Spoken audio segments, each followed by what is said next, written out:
Hey guys, tonight we tumble into ancient Rome, not through a grand marble gate, but through the soot-streaked back door of a small bakery near the Aventine Hill. The sky is still that dusty shade of pre-dawn gray, and the city is just beginning to stretch its arms and yawn. You're standing barefoot on a floor scattered with flour, your apron tied in a lopsided knot, and your hands are deep inside a bowl of sticky dough that smells like warm beer and hope. A cat slinks past your ankles, probably not yours, but no one really owns a Roman bakery cat anyway. You're not famous. You're not rich. And you're definitely not aiming to enter the Senate. You, my friend, are a baker. And it's a job that comes with more stress than glory. In the hierarchy of Roman society, you're nestled somewhere between reliable cousin and guy who's always got white stuff on his face. You bake bread.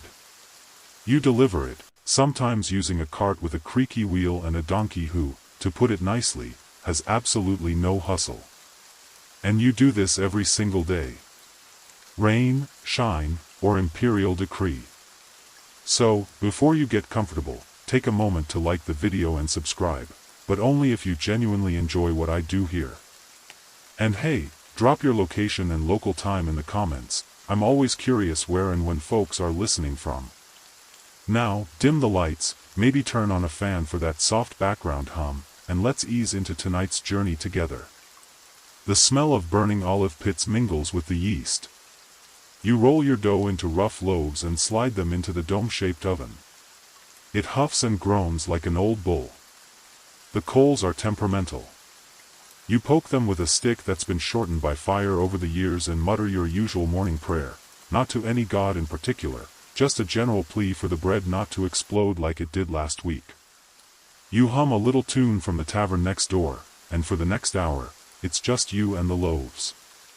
And maybe that strange neighbor who always asks for burnt crusts only and claims it's medicinal. Life is simple, if a bit crusty. Then, somewhere around the fourth tray, something goes wrong. You're rushing your deliveries. The market's packed with fishmongers and sleepy-eyed fruit sellers arranging their figs in pyramids. You're maneuvering your donkey, whose name, because of course he has one, is garum, like the fish sauce. He's not helpful. You tell him to turn left. He turns in a circle. You sigh. You tug on the reins and push through the crowd, holding on to your basket of loaves like it's made of gold. And that's when it happens. You don't see the senator's litter until you've already stumbled into it. One moment you're dodging a runaway olive cart, and the next, you're falling, no, diving, into a cluster of silk cushions and high-ranking confusion. You land face first in a senator's lap. There's a silence. A very long, very awkward silence. Then someone yells. A guard grabs you by the elbow. Garum, ever loyal, begins to munch a stray figure. You're pulled out of the litter like a cat from a basket and deposited into the road. You bow. You apologize. You say something about bread for the people, which is technically true but deeply unhelpful. The senator looks down at you, brushing crumbs from his toga with a sort of mystified pity. And then, by some twist of fate or because the senator has a weird sense of humor, he doesn't punish you. He chuckles. He waves a lazy hand and says, "Next time, bring warm bread." Then he glides away like nothing happened. You, on the other hand, are left standing in the dust, with a bruised hip, a crumpled basket, and a new nickname among the market kids, Senator's Bun Boy. Historians still argue whether Roman senators would tolerate such a public disruption without demanding some form of punishment. Some claim this story must be exaggerated. Others believe the incident was real, but that the senator in question was known for indulging street performers, and you just happened to fall into his comedic preferences. Back at your bakery, you recount the tale to your neighbor, who laughs so hard he drops his amphora. You don't think much more of it, just another ridiculous Roman morning. But the truth is, your tumble into politics has already begun. Because that senator? He tells the story at a dinner party that night. Someone else laughs and mentions your name. A third guest, who vaguely remembers you from the market, nods like he knows you. And just like that, the wheels of Roman gossip start turning. You, the baker who just wanted to get through his route, are about to become the talk of the city, flour, donkey, and all. By the time the next morning's sun peeks over the rooftops of Rome, you're already back in your bakery, elbows deep in dough, half listening to pigeons on the window ledge argue about who owns which tile. Everything seems normal. The oven grumbles the same way it always does. Garum the donkey kicks over the same empty bucket he always kicks. Life feels perfectly average. But that's only because you haven't gone outside yet. The moment you push open the wooden bakery door, loaf basket in hand, something is different. You can feel it before you even see it. The air hums a little. People turn their heads a moment too long when you pass. A child points. An old man bows dramatically and says, "Ave, O crumlord of the Senate." At first, you think you've got flour in your ears. But no. That senator, the one you landed on yesterday, has a flair for storytelling and a talent for embellishment. Last night at his dinner party, in between fish courses and overripe grapes, he apparently described you as a humble artisan who risked life and limb to offer his finest bread to the elite. In his version, you might as well have parachuted from the forum with a flaming focaccia. You're now famous. Sort of. A couple of guards show up at your stall, not to arrest you, but to invite you, very politely, and with actual words instead of spears, to bring bread to the senator's estate later that week. They say it's a personal request. You nod like this is totally normal and doesn't make your heart beat like a war drum. You deliver your usual loaves that day, but it's harder to concentrate. Your brain is spinning with questions. What do you wear to deliver bread to a senator? Are tunics with burn holes frowned upon? Is it rude to bring extra loaves? Historians still argue whether senators ever truly mingled with the lower trades. Some insist Rome's social hierarchy was ironclad, while others point to strange little outliers, tailors who became advisors, actors who married into nobility, and yes, one suspiciously well-connected baker whose story gets scribbled in a marginal note on a crumbling scroll found near Herculaneum. Later that week, when the big day arrives, you wash your tunic in the Tiber and try not to think about what else has probably been washed in that river. You brush flour out of your beard. You even give Garum a ceremonial fig, which he sniffs, licks, and then promptly sits on. This, you tell yourself, is as close to regal as you're ever going to get. You arrive at the senator's estate and are met by a doorman who looks like he's never seen a donkey before and would like never to see one again. You're ushered inside, not just to the kitchen, but through the atrium, past fountains and mosaics, into a dining room so large it could hold your entire neighborhood. The senator greets you warmly. He's mid-meal, dressed in a toga that's probably worth more than your yearly income, and surrounded by guests who lean in when he speaks. He introduces you with a grand gesture, "The baker who conquered my carriage." They laugh. You sweat. Then he says something that makes your brain short-circuit. He asks you to stay. Not as a guest, let's not get ahead of ourselves, but as a provider. He wants your bread, exclusively. No more selling to market stalls or running around dodging olive carts. You'll bake just for him, daily. You'll be paid generously. You'll even get a little corner of the estate to set up your own oven. It's not just an offer. It's an escape hatch from flour-covered obscurity. And here's the strangest part, you say yes. Why wouldn't you? Sure, it's absurd. It's not what bakers do. But Rome is full of absurd stories, goats named after emperors, senators who swear by eel therapy, temples where birds are believed to sing prophecy. In this city, a baker delivering bread to power isn't as weird as it sounds. Still, not everyone is thrilled. Your neighbors grumble. The tavern owner accuses you of selling out to the crustocracy. Even Garum seems annoyed that he now has to walk up fancier hills. But deep down, you can't help feeling that something big is starting to shift. You've gone from bakery dust to marble floors in a matter of days. You bake your best loaves for the senator, crispy crusts, pillowy middles, just the right amount of char. He's impressed. He starts serving them at every banquet. Word spreads. And slowly, people start whispering your name alongside words like ambitious, curious, and, most confusingly, potential. Historians still argue whether food alone could catapult someone into the Roman elite. But in your case, it's not just bread. It's timing. It's charm. It's the way you somehow look simultaneously harmless and wise when you describe yeast. You don't know it yet, but you're being watched. Not in a sinister way, this isn't that kind of story. More like, evaluated. One of the senator's advisors, a wiry man with scrolls under each arm, has started attending your deliveries. He asks questions. He takes notes. He stares at your loaves like they're military blueprints. Why? You'll find out. Soon. But for now, you just keep baking. The advisor with the scrolls, let's call him Scribonius, because of course he's named Scribonius, doesn't smile much. He appears one morning like a shadow glued to the senator's side, all long arms and skeptical glances. You're in the middle of adjusting your oven's airflow using a bent bronze ladle when he clears his throat behind you. You're late-proofing your dough, he observes. Most patricians prefer early rises. You blink at him. Is this a critique? A compliment?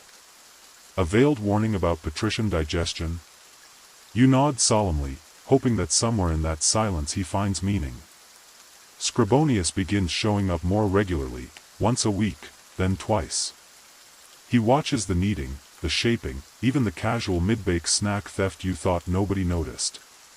And every time, he leaves scribbling something onto a wax tablet, muttering phrases like remarkable fermentation intuition or surprisingly nimble with a peel. Historians still argue whether Rome's administrative class ever took a real interest in culinary arts, or if this was just Scribonius being Scribonius, a man more interested in bread than in bribery, which made him a dangerous anomaly in political circles. Eventually, Scribonius starts asking questions. Tell me, he says one day, elbow deep in your spare flour sack, what do you believe is the ideal ratio of barley to spelt in a Senate-approved ration loaf? You squint at him. Is this a test? Everything is a test, he replies, grinning just slightly. Soon, he invites you to a quiet lunch in one of the estate's side courtyards. It's not just for idle bread talk, though, yes, you do end up spending 20 minutes debating whether pine nuts should ever be allowed in breakfast rolls. Eventually, Scribonius leans in. The Senate, he says, as though confessing a personal secret, is facing a bit of a bread crisis. You freeze mid-bite. A what? He explains. Apparently, there's been a months-long debate over the distribution of grain to the urban poor. Several senators, mostly older, crustier ones, insist the current system is fine, giant, dry, unsalted loaves handed out twice a month, affectionately called mouth cement. But others, including your sponsor, the illustrious senator whose chariot you dramatically torpedoed, believe Rome needs reform. Better bread, they argue, would mean happier citizens, and happier citizens mean fewer riots. You nod like this makes perfect sense. Meanwhile, your inner voice is screaming, why am I involved in this? Turns out, you've been recommended to speak at the next senatorial subcommittee on grain allocation. Let that sink in. You. The baker. A man whose donkey once ate a tax scroll. You've been invited to present a case, an actual presentation, to actual senators. About bread. You try to decline, gently. But Scribonius waves you off. Don't worry, he says. They're barely listening most of the time anyway. The next few days blur into a fever dream of scribbled notes and practice speeches. You build a model of the ideal loaf out of stale rolls. You diagram fermentation techniques with olive pits. You even rehearse hand gestures, should you wave, point, or just keep your hands behind your back like a misbehaving temple boy? On the day of the committee, you wake up far too early and scrub your tunic until it's technically a different color. You try to smooth your hair, which only makes it angrier. Garum walks you partway, clearly annoyed that the bakery smells like stress instead of barley. The Senate building looms ahead like a mountain of marble and judgment. You've passed it 100 times, but it's never looked quite so solid. Inside, everything echoes. A single footstep sounds like a gladiator stomp. And when you speak, your voice does this weird bouncing thing that makes even you question your life choices. Scribonius leads you into a chamber filled with men in togas who look like they've either just woken up or just lost a bet. A few are arguing about olive tariffs. One is asleep. Two are poking each other with styluses. This is the ruling class of Rome, and somehow you're supposed to impress them with barley ratios. You step forward. Clear your throat. And begin. You describe the difference between dry rations and soft hearth loaves. You explain how fermentation affects digestion, especially for Rome's overworked laborers. You demonstrate, with carefully broken samples, how moisture content could prevent both spoilage and mutiny. To your shock, some of them actually seem interested. One old senator even sniffs a sample and mutters, "Reminds me of my mother's bread. Horrible woman. Excellent crust." Another asks if honey could be added to appeal to children. A third, clearly missing the point, suggests using peacock feathers for stirring. Historians still argue whether this committee session had any measurable impact on Rome's grain policy. Some claim it triggered a shift toward better food quality. Others insist it was merely a curious footnote, drowned out by bigger reforms. A fringe theory, wildly unsupported, suggests your speech inspired a secret bread party faction within the Senate, whose sole aim was to make mealtime slightly less miserable. Regardless, when it ends, there's polite clapping. A few nods. One senator even winks at you. Scribonius pats your shoulder and says, "You didn't collapse." That's more than most of them manage. You return to the bakery in a daze. The oven, at least, still behaves like an oven. Garum still kicks his bucket. And as you shape tomorrow's loaves, something subtle shifts in your kneading rhythm. For the first time, you're not just feeding mouths. You're feeding Rome's ears. The following morning, your bakery smells the same, warm, yeasty, faintly burnt at the edges, but somehow, the walls seem to hum with a different energy. Maybe it's the lingering thrill of public speaking. Maybe it's the terrifying awareness that you've just entered Roman politics through the side door, covered in flour. Whatever it is, it doesn't stop the day from beginning as always, a bucket of water sloshed over the step, Garum the donkey huffing as if he too disapproves of government, and your neighbor Claudia demanding, "The chewy crusts, not those puffball things." Word spreads faster in Rome than smoke through a thatched roof. Within 2 days, half the street knows you lectured the Senate. You try correcting them, just a subcommittee, really, but no one listens. Soon, people are calling you the dough oracle. Someone leaves a laurel sprig on your doorstep. Then comes the scroll. Tied with actual silk, sealed with red wax, none of the usual crumpled stuff the fishmonger uses. Inside, an invitation. You're being summoned to a private dinner hosted by Senator Gaius Julius Maximus Petronius, a name that sounds like someone trying too hard. According to Scribonius, who appears out of nowhere to translate the curled lettering, Maximus Petronius is known for his extravagant dinners and his interest in culinary political experimentation. Is that a thing now, you ask? Everything's a thing, Scribonius replies. Especially if you put it on a silver tray. That evening, you find yourself outside a domus larger than your entire street. The doors are polished so brightly they reflect your nervousness. A servant leads you past fountains gurgling with rosewater and into an atrium that smells like imported cinnamon, fresh-cut pine, and peacock. Possibly. The dinner isn't just a dinner. It's a tasting symposium, which apparently means you sit around while various small dishes parade by like toga-wearing performers. You're seated near the center, across from a poet who won't stop quoting himself and next to a general whose idea of conversation involves grunting. Then Maximus Petronius makes his entrance. His robe has more embroidery than your entire wardrobe, and he carries a golden fork as if it's a scepter. He beams at you. Ah, the baker who bakes for the belly and the republic. You smile weakly and prepare for disaster. The first course, tiny stuffed dormice with honey glaze. The second, oysters served on chilled marble with shaved ice.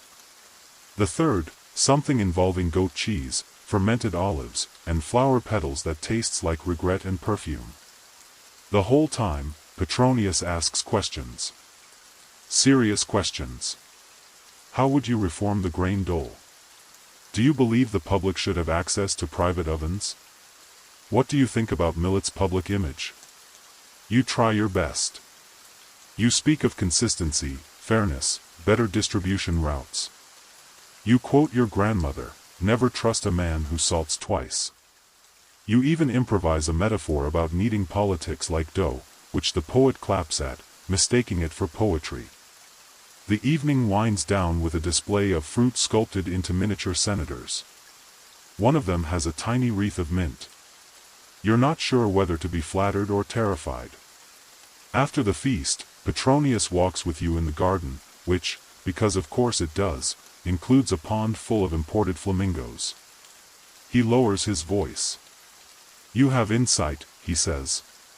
Real, honest insight. Rome doesn't just need scholars.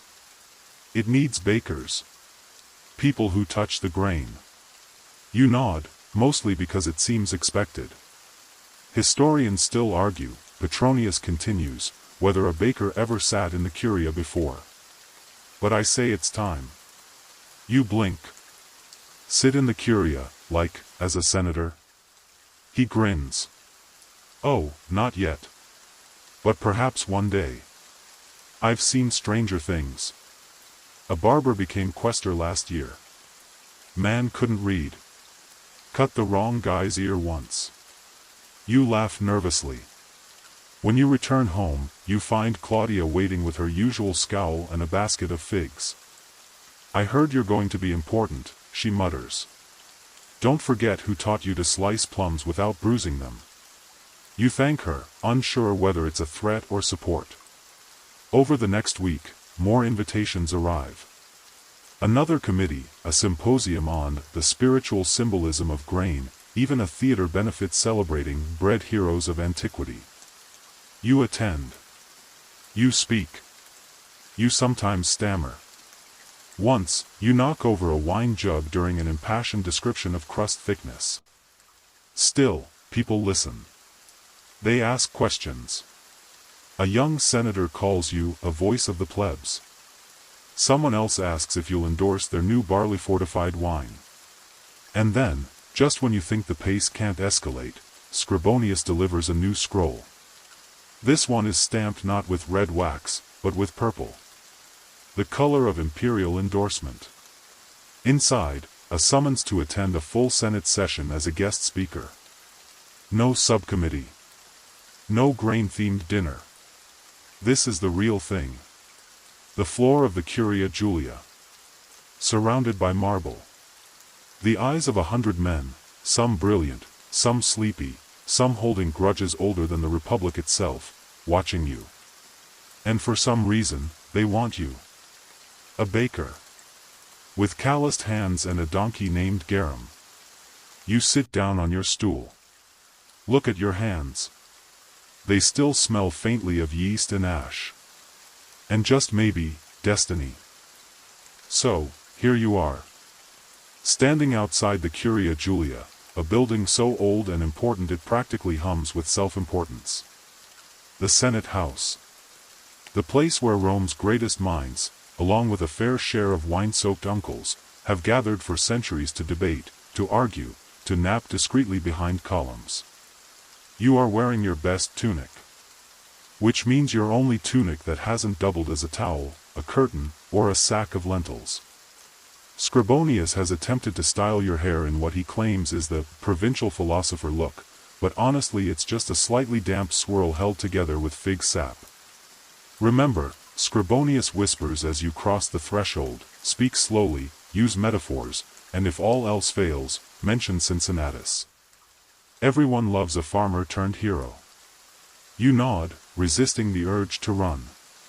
Inside, the curia is cool and echoey, lit by high slits of sunlight that make every movement feel 10 times more dramatic than it is. Senators in layered robes mumble greetings. A few raise eyebrows. One sneezes, startling himself. They don't look like gods. They look like tired men in need of second breakfasts. And then, the consul calls the session to order. Your name is announced, not your full name, but a newly minted honorific someone seems to have invented overnight, Panis Praetorian. The Baker Defender. It's unclear whether that's flattering or faintly mocking. Either way, there's scattered applause. One senator claps his ring against the bench like a metronome. Another one is already asleep. You step up. And you speak. About bread. About how grain travels through Rome like blood through veins. About fairness. About pricing. You compare a broken supply route to a burnt crust, useless, crumbling, disappointing. You mention Cincinnatus, almost too early. You almost quote your grandmother, but decide against it. And, at some point, your voice stops shaking. To your surprise, people listen. One senator, a former general with the permanent squint of someone who once stared into a siege too long, nods along. Another scribbles something, hopefully notes, not a lunch order. A third leans over and whispers to his neighbor, who then peers at you more intently. You finish with a strange calm. Like the moment you pull a loaf from the oven and instinctively know it's done. There's a pause. And then polite applause. No wild cheering.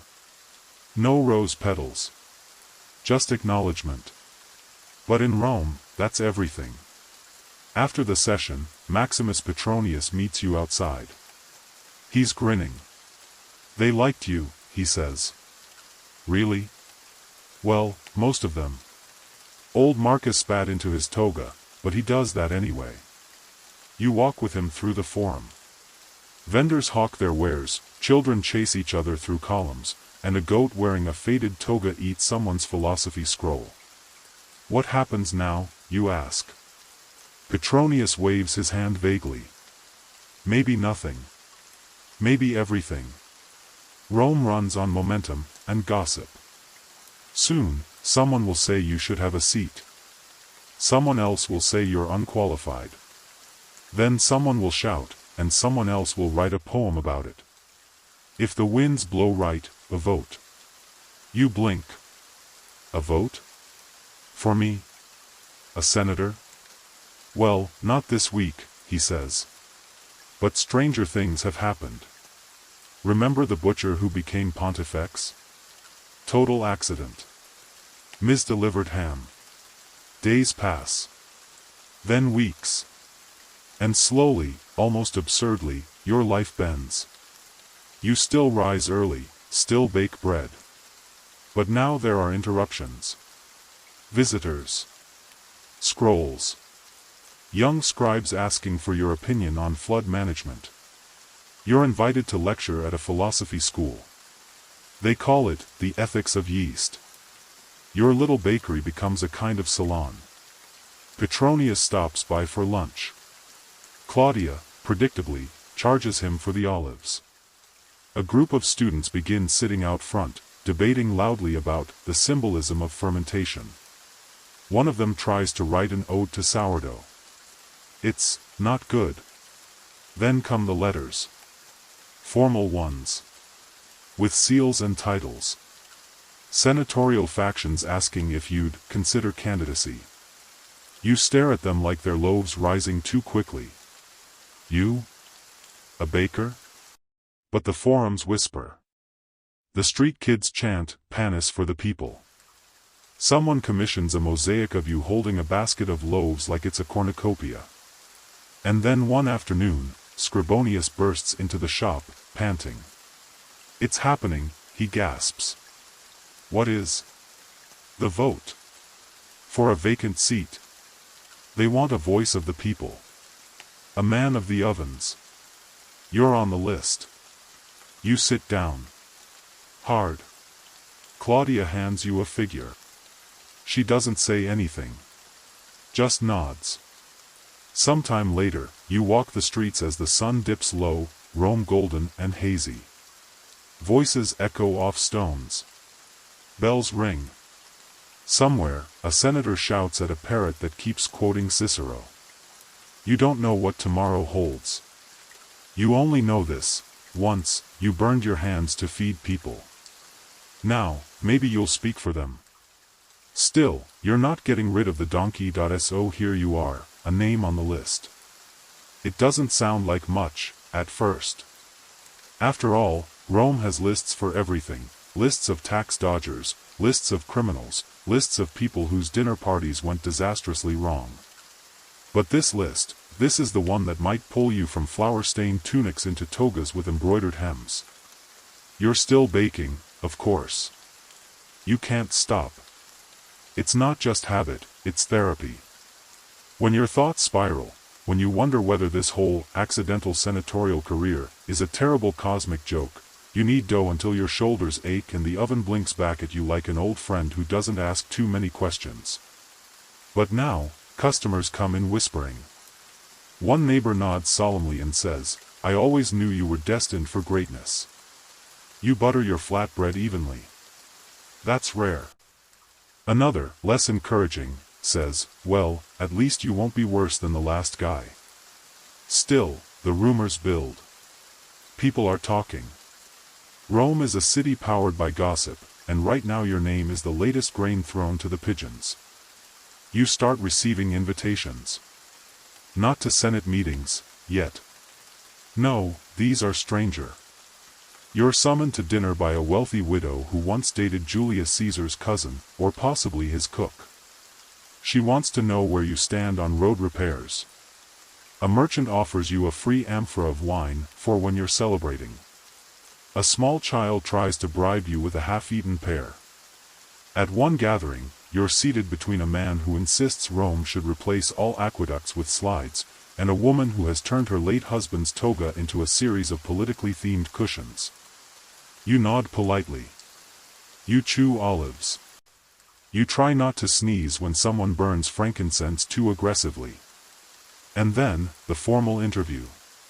It's held in a courtyard that smells faintly of citrus and ambition. 3 senior senators, flanked by assistants who look like they haven't blinked since birth, ask you questions. What is your position on grain subsidies? You answer. You've lived it. What would you change about the current civic order? You hesitate, then say, fewer speeches. More bread. One of them almost smiles. Then comes the oddest question of the day. If a stray dog wandered into the curia, barked at the statue of Jupiter, then ran away, would you interpret that as a sign from the gods or a political opportunity? You say, both. I'd follow the dog and see where it leads. They all nod, deeply. One writes something down. Possibly, watch this one, Lives by Dog Logic. The vote approaches. Now, here's the thing about Roman votes, they're never as simple as tallying marks on wax tablets. There's ceremony. There's oratory. There's bribery dressed up as community outreach. You've been warned about this. Scribonius, naturally, offers to help. I'll design your campaign, he says. Slogans, colors, maybe a jingle. You ask what he's come up with so far. He holds up a placard that reads, "Bread, it's time." You blink. That's it? He flips it. Or this one, "Vote dough, not woe." You shake your head, but laugh anyway. The day of the vote dawns misty and chaotic.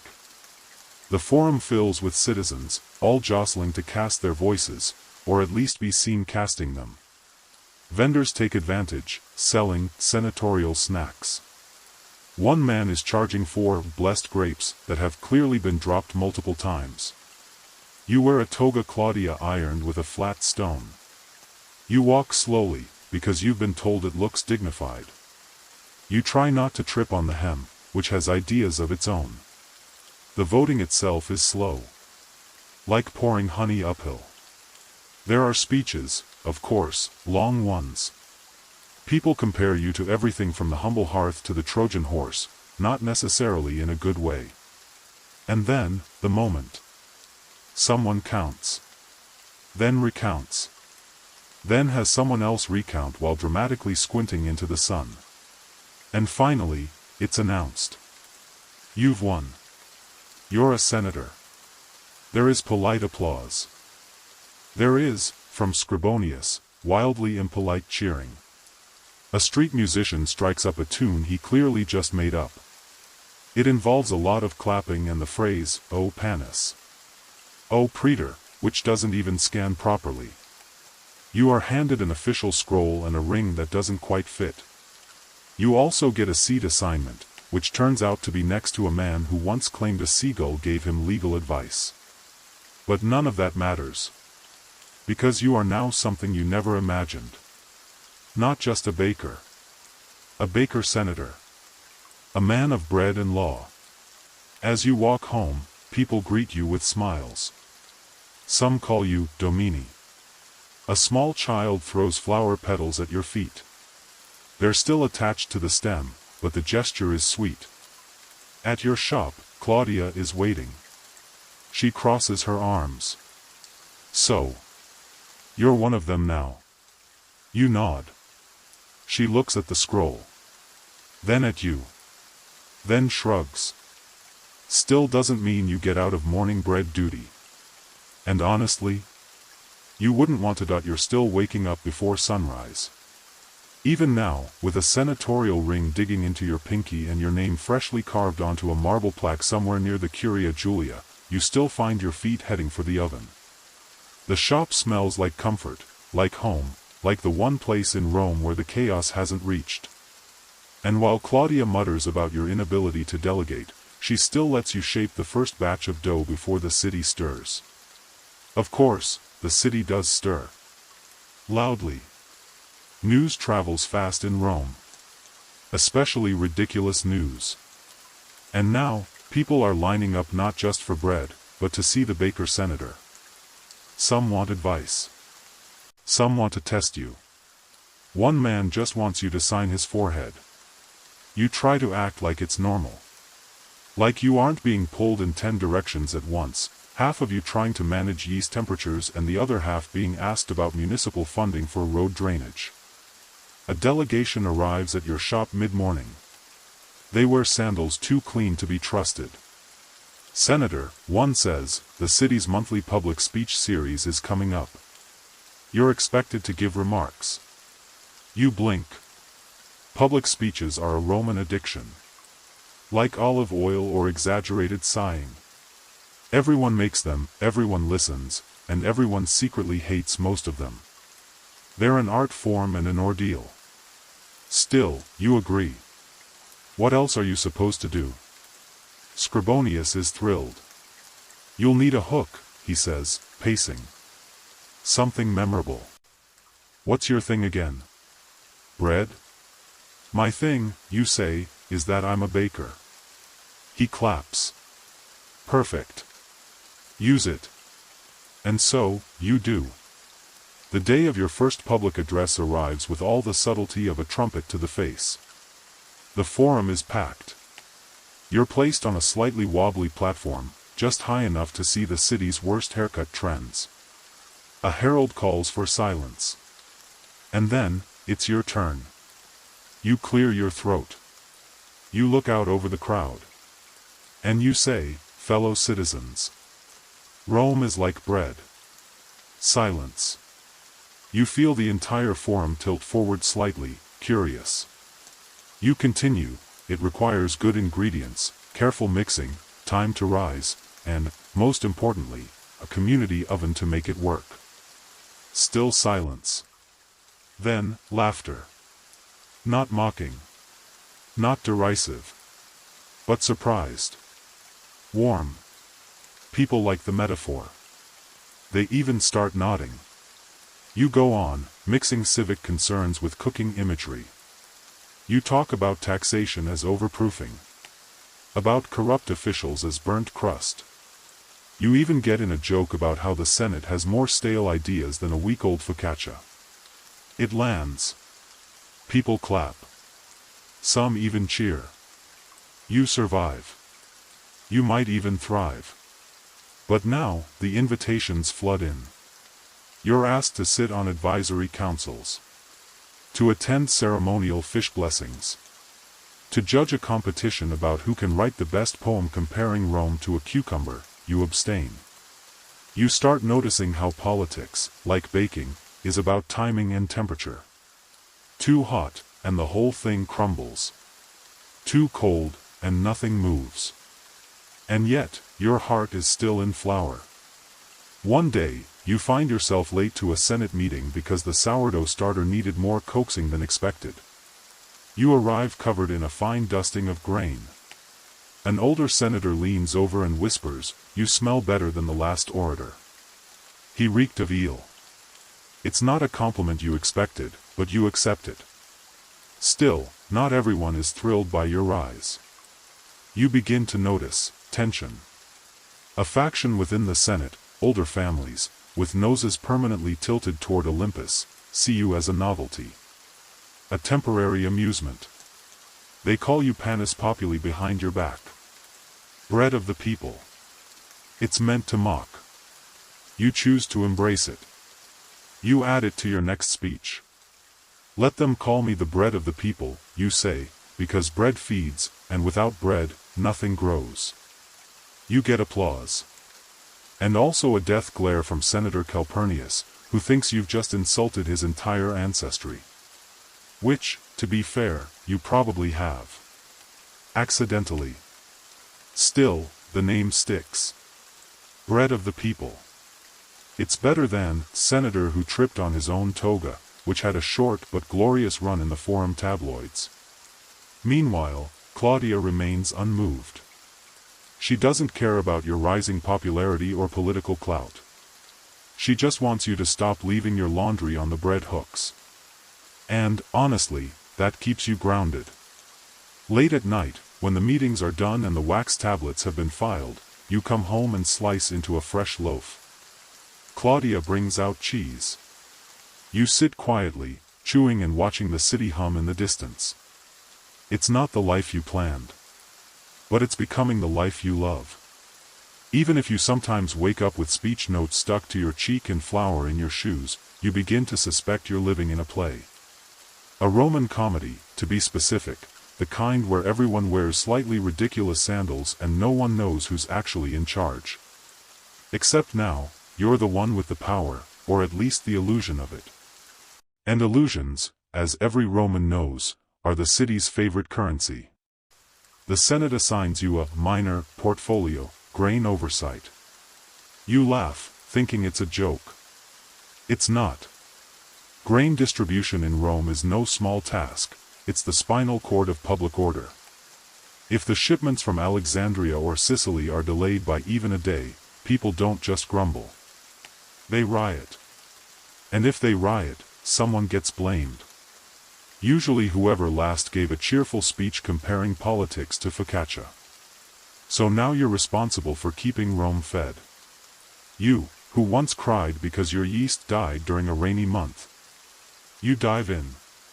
The granaries are chaos. Mice as bold as generals scurry over half-inventoried stockpiles. Ledgers are written in 6 different hands, 3 of which appear to be illiterate. There's a man named Aulus who swears one of the warehouses is cursed because everyone who enters comes out sneezing. It's just mold. But he insists. You begin organizing. You assign apprentices to weigh sacks properly, not just guess based on their mood. You implement a rotation system so no one gets the rat shift 2 nights in a row. You even label the grain crates by harvest month. People whisper that you've invented order, and they don't quite trust it. But, miracle of miracles, the system works. Grain deliveries become more predictable. Riots decrease. The bakeries thank you. The Senate begins to murmur that maybe you're more than a novelty. Still, there are bumps.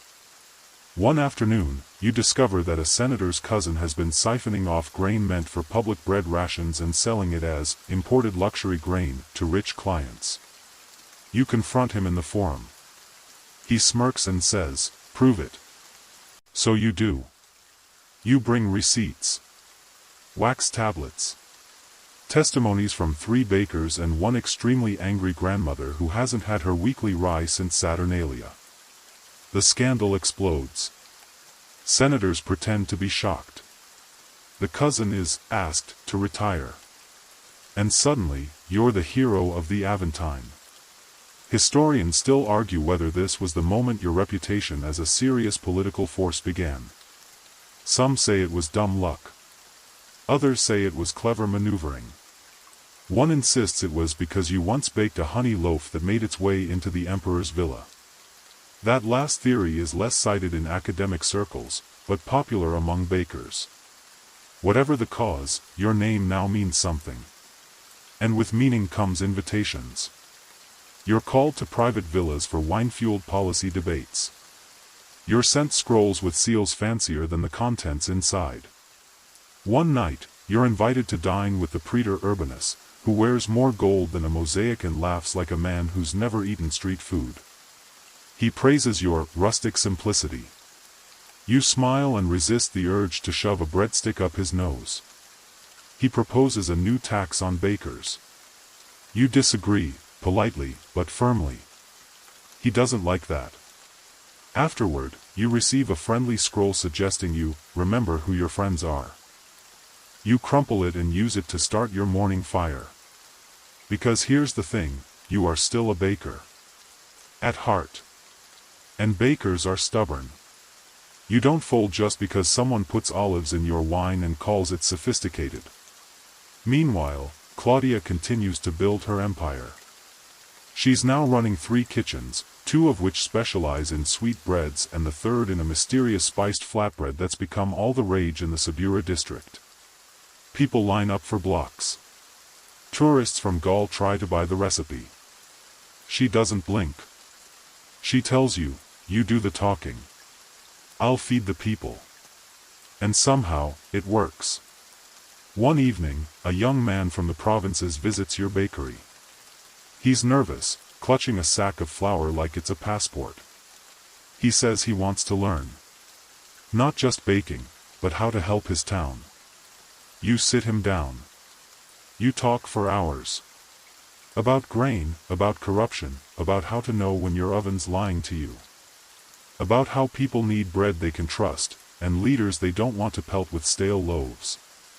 You realize, then, that this was never about you rising in Rome.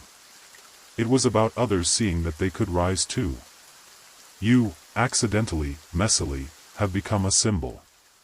Not a perfect one. But then again, neither are your early morning haircuts or your handwriting, which looks like a chicken danced through wet ink. But you're trying. And in Rome, that might just be enough. There's a moment, a flicker between waking and sleeping, where the idea strikes you, you haven't been just baking bread this whole time. You've been feeding Rome's ego. And now, somehow, you're expected to feed its policies too. The next morning, as you sip barley tea far too early, a scroll arrives with a wax seal you don't recognize. That's never good. You crack it open and immediately wish you hadn't. It's from the censor's office. That ancient, terrifying institution tasked with overseeing public morality, senatorial roles, and, most dangerously, who gets to remain a senator. Your name has come up. Apparently, some in the Senate feel your appointment was a novelty turned distraction. A curiosity gone bureaucratic. A baker should bake, not govern. You're told you may need to defend your seat in the upcoming Lectio Senatus, a kind of public review of senatorial legitimacy where things are said with a smile and daggers are metaphorical, until they're not. You breathe. Then you do what you've always done when things look dire, you start kneading dough. The rhythmic push and pull, the whisper of flour across your palms, it calms you more than 100 senatorial speeches ever could. And as the loaf rises beside the fire, so too does your resolve. If they want a performance, you'll give them one. Just not the kind they're expecting. So you begin your counterattack the Roman way, through rumors, favors, and dinners. You host small gatherings, quiet, candlelit affairs. Senators with tired eyes and fuller bellies leave your table whispering that maybe he's not so bad after all. You send honey cakes to tribunes whose children can't sleep. You subtly remind everyone who kept the bread flowing during the harbor strike. And, of course, Claudia's famous date loaves begin appearing on the tables of those who might vote your way. Still, the tension builds. Historians still argue whether your charm campaign swayed minds or simply reminded them you had dirt on half the forums under the table grain trades. Regardless, by the time the lectio comes, there's a distinct shift in the room. The marble hall smells faintly of lavender and wax. Robes rustle like dry leaves. You're not the first to be called, but you're early in the roll. Your name echoes, Publius Crispinus, baker of the Aventine, appointed by decree. A pause. A senator coughs. A censor lifts one eyebrow so slowly it feels like time has stopped. You step forward. You don't bow. You nod. You speak. You talk not of personal ambition, but of stability. Of how grain riots have dropped. Of how even the Subura now has regular deliveries. Of how you've turned bakeries into informal town halls, places where news and bread share the same counter. You don't plead. You explain. Your voice stays even, slow, sleepy, almost, as if the whole ordeal bores you just a little. And maybe it does. When you finish, there is no applause, only silence. The kind that stretches out like an overproofed dough. But eventually, the head censor, an ancient man whose sandals are probably older than the Republic, nods. Just once. You are not removed. The rest of the hearing blurs. You sit. You breathe. You wonder what's in store for dinner. Later that evening, Claudia finds you in your usual spot behind the bakery. You're peeling figs with the slow patience of someone who's escaped a lion's den. She doesn't ask what happened. She just hands you a warm roll, still steaming. You both sit in silence, chewing. That night, you dream of a Rome where grain flows freely, loaves never burn, and the Senate meets inside a giant bread oven that keeps everyone too warm to argue. Unfortunately, reality wakes you before it gets good. Because a new issue has emerged. It begins with a murmur in the markets. Someone is flooding the stalls with suspiciously underpriced loaves. At first, it's brushed off as competition. But then customers report odd textures. Loaves that seem fluffy but collapse when touched. Rumors fly of adulterated flour, chalk, sand, even ground marble. The scandal deepens. Public trust wavers. And of course, someone points a flour-covered finger at you. After all, you're the grain guy now. You and Claudia investigate. You track shipments. You quiz millers. You break loaves open like detectives sniffing for crimes. And eventually, you find it, a private mill, outside the city, quietly adding white clay to stretch the grain. Why? Because Rome's demand for bread has outpaced supply. The harvest was light, and import routes are slow. And no one wants to admit the granaries might not last the winter. You bring this to the Senate. They sigh. They shuffle scrolls. They propose another committee. You lose your temper, slightly. You stand in the chamber and say, bread is not theory. Bread is now. If you don't act, I'll publish your home addresses and let the hungry citizens do the talking. It's not elegant. But it works. Emergency funds are unlocked. shipments are rerouted. Claudia's bakers work around the clock. You draft a pamphlet on how to spot fake flour and distribute it for free. Your face is suddenly on everything from posters to amphora labels. You're exhausted. You're furious. But for the first time, you feel like a senator. Not the toga-wearing kind. The real kind. The kind who wakes up before dawn, rolls up his sleeves, and makes sure the city doesn't starve. You are now a fixture, an odd one, perhaps, but one that Rome has grown used to. The baker-senator. The dough-slinger of the curia. And while some still whisper behind your back, it's hard to argue with results.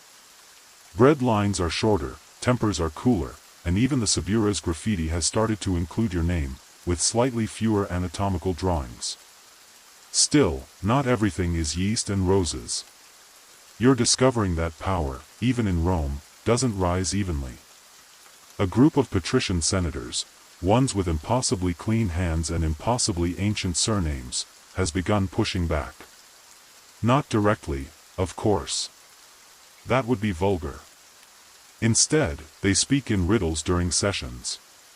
They call you the Flower Tribune and make snide jokes about kneading political reform. It's petty. But petty can be dangerous in Rome. So, you do what any respectable Roman would do. You throw a party. Not just any party. A convivium. A lavish, toe-curling, pillow-piled banquet that would make Nero blush and Apicius weep. Claudia, of course, takes over the food.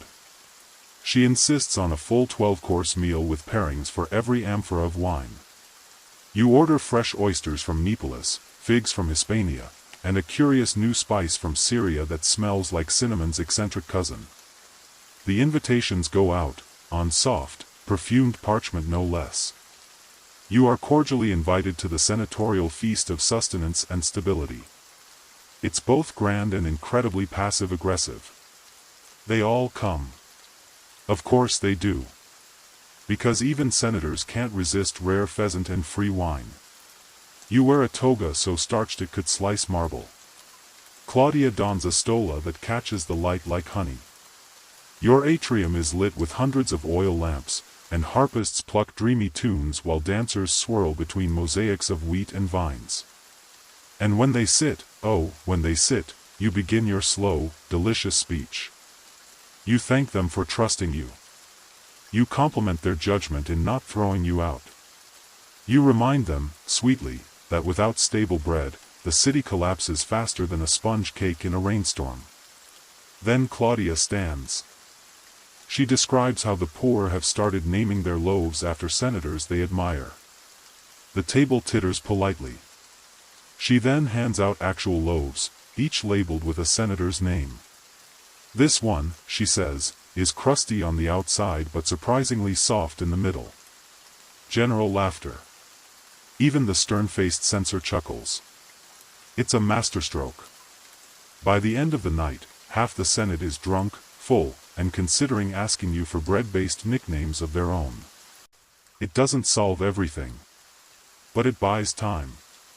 And in Rome, time is the rarest currency. The next morning, your feet ache.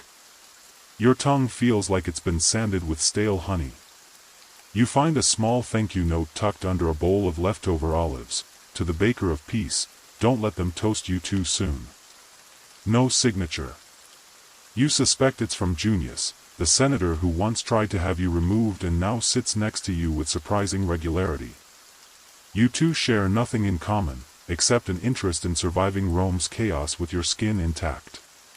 Your next challenge comes not from the Senate, but from the Annona, the state grain office.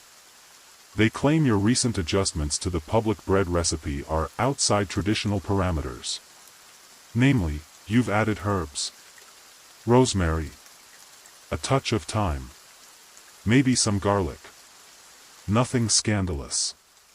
But apparently, tradition frowns on flavor. There's even talk of punishing you for culinary innovation without precedent.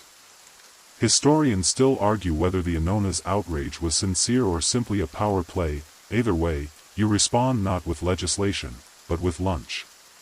You invite the entire Annona board to your test kitchen. No togas.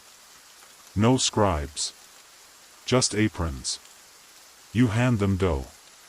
You make them knead it. You show them how herbs reduce spoilage and improve shelf life. You bake loaves side by side, one old style, one new. Then you sit, break the loaves, and eat together in silence. By the end, one of them, an elderly woman named Flavia with hands like tree bark, nods slowly. "It tastes like something worth standing in line for," she murmurs. And that's that. Your recipe is quietly accepted. The herbs stay. And the lines outside your bakery grow longer. Even street performers start referencing you. A puppet show in the Forum depicts a doughy senator dodging rolling pins and angry nobles while saving the city from famine. It's crude, affectionate, and wildly popular. One day, as you're leaving the curia, a child tugs your sleeve and hands you a tiny drawing, a loaf with a laurel wreath. You hang it in the bakery. Framed. By now, you're no longer surprised when people bring their problems to you instead of their actual representatives. Leaky aqueduct? Ask the baker. Flooded market? Talk to the bread guy. You don't mind. Much. But the stress is constant. So, late one evening, Claudia drags you away from the ovens and forces you onto the roof. She's strung up lamps made from old amphorae. There's wine. Olives. Warm cheese. And a loaf of the first bread you ever baked together. You sit in silence, chewing. Watching Rome flicker below, its temples glowing, its chaos temporarily quiet. You lean back, crust in hand, and for just a moment, you allow yourself to believe that maybe, just maybe, you found your place here. Not by lineage. Not by conquest. But by flour, you wake to a quiet knock and the smell of citrus. Claudia, ever the strategist, has made breakfast before the next storm hits. You sit together, sipping watered wine, listening to the city below. Somewhere in the Subura, someone is shouting about fermented fish sauce again. Everything feels relatively peaceful. But peace in Rome is usually just the absence of immediate fire. And sure enough, today's fire arrives as a delegation from the equestrian order, those business-savvy elites who walk the line between commoners and senators, with enough wealth to throw their weight around but not quite enough pedigree to demand statues in the Forum. They've noticed your popularity. Your bakery is now considered a pilgrimage site for tourists. And your Senate speeches, simple, folksy, full of bread metaphors, are being copied by aspiring politicians. They want in. Specifically, they want to franchise your bakery. You blink. Franchise? In Rome? They explain, elegant storefronts in Carthage, Antioch, maybe even Alexandria. Your recipes, your name, your face, across the empire. The senator's loaf, they propose. Catchy. They've even drafted a mosaic logo. It's flattering, of course. Also horrifying. You picture your image tiled across bathhouse walls from Gaul to Cappadocia, paired with slogans like, "Fresh as the Forum," or "Bread fit for an emperor." You ask for time to think. They agree, but not for long. And it's not just the equestrians sniffing around. That afternoon, a group of Vestal virgins visits your bakery. Apparently, they're holding a festival and need symbolic loaves for a ritual offering. You agree immediately. Free bread for the gods seems like good insurance. Later, one of the youngest Vestals lingers, curious. "Is it true," she asks shyly, "that your sourdough starter is older than some consuls?" You grin. It might be. You've been feeding that starter since the plague scare 3 years ago. It survived heat waves, floods, a brief mouse infestation, and one very angry apprentice who tried to poison it with fig wine. Historians still argue whether Rome's famed civic crust, a tangy, chewy, herb-infused loaf, originated with you or an earlier Eastern recipe. But everyone agrees, it changed how Romans thought about public food. It's the small things, sometimes. The way your bakery smells like cloves and smoke. The way your customers smile even before they taste anything. The way the city, in its own brutal, chaotic way, is starting to feel like a village again. Still, your Senate duties persist. Today's session involves sewage. Specifically, how to redirect runoff from the Palatine Hill without flooding the vegetable markets. It's mind-numbing work, full of squabbling engineers and half-finished plans. You doodle a loaf on your wax tablet. Later, you slip away and visit the Cloaca Maxima, the Great Sewer. It's damp, ancient, and smells like a god's bad mood, but it's also strangely beautiful. You watch a rat scurry across a stone bridge. You wonder what the city smells like to him. Back at the bakery, Claudia is furious. Not about the rat. About the franchises. They'll ruin your bread, she snaps. It'll taste like ambition. You sigh. She's not wrong. The temptation is strong, power, fame, passive income, but you didn't start this for coins. You started because you liked the way people smiled when they tasted something real. Something warm. You're interrupted by an old customer. An ex-legionary missing 2 fingers and half a nose. He shuffles in, buys a single roll, and leaves a small clay figurine behind, a soldier holding a baguette like a sword. Thought it looked like you, he mutters. You add it to the growing shrine in the back room, a few figs, some children's drawings, a miniature oven made from wax, and now this warrior baker. Later that night, you and Claudia sit on the bakery floor. You're surrounded by sacks of flour and the gentle ticking of cooling loaves. She leans her head on your shoulder.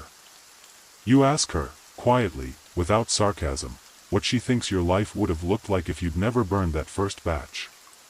She smiles. You'd still be yelling at dough. Just, less famously. You laugh. It's probably true. The next day, you visit the equestrians. You tell them no. Their smiles tighten, but they nod. They'll find someone else, they say. Maybe that young baker from Ostia. You wish them luck. Then you walk back to the forum, whistling. A few weeks pass. The city slips into its summer rhythm, early risers, long naps, endless gossip.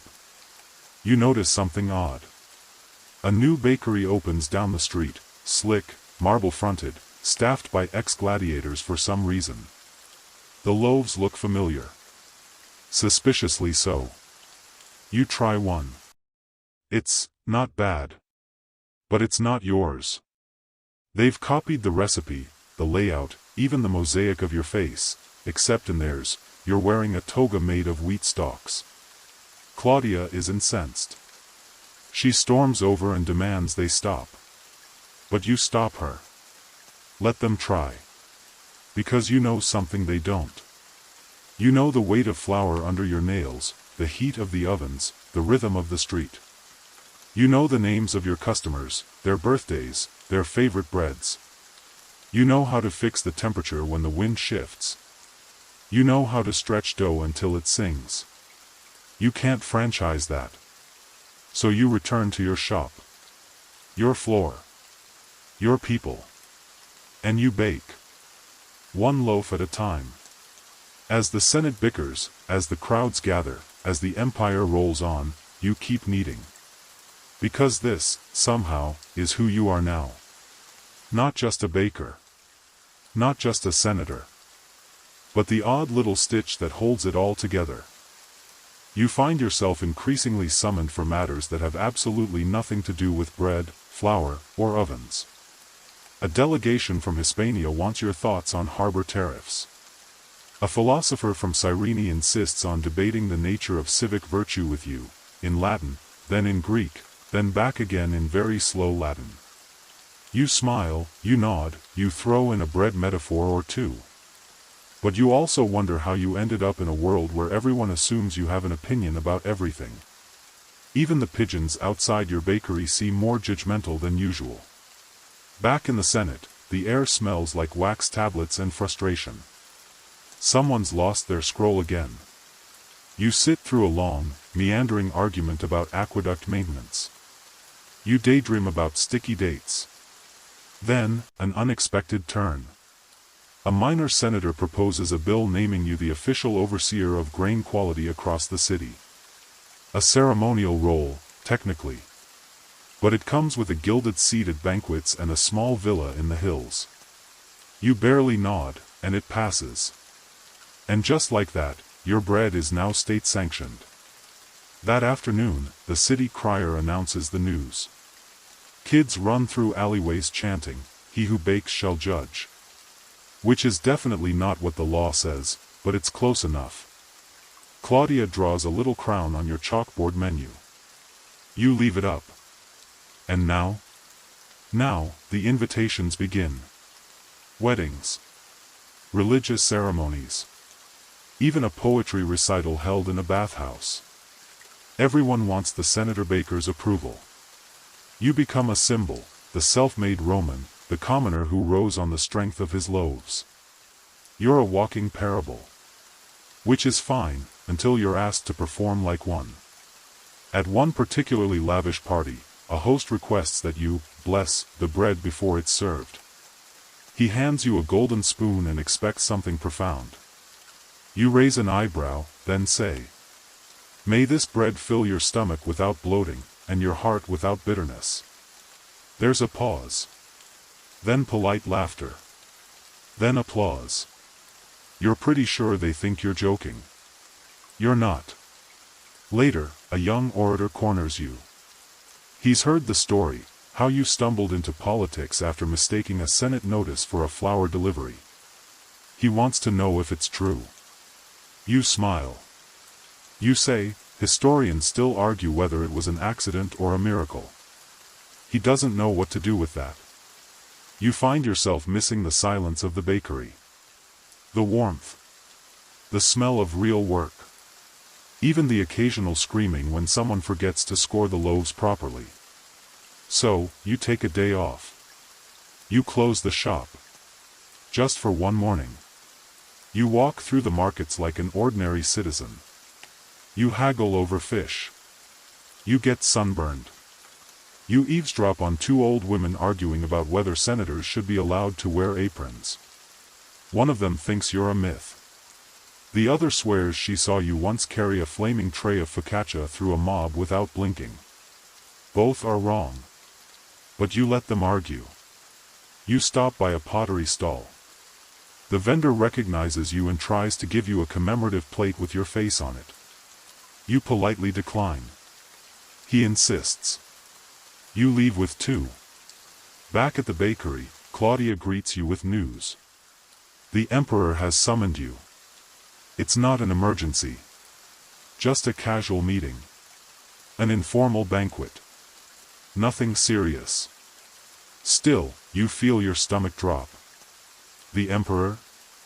The one who oversees legions, temples, taxes, and time itself? You wonder if he wants a recipe. That night, you prepare a box of your best loaves. You wear your least flour-covered toga. You walk through torchlit corridors and into a palace that smells like pine resin and fear. He's younger than you expected. Calm. Sharp-eyed. He thanks you for your service to the Senate, to the city, and, oddly, to the morale of the people. He then picks up a loaf of your rye sourdough and bites in. He chews. You hold your breath. He nods. It tastes, he says, like someone knew what they were doing. You exhale. He doesn't ask for advice. Doesn't offer you a statue. Just thanks you again.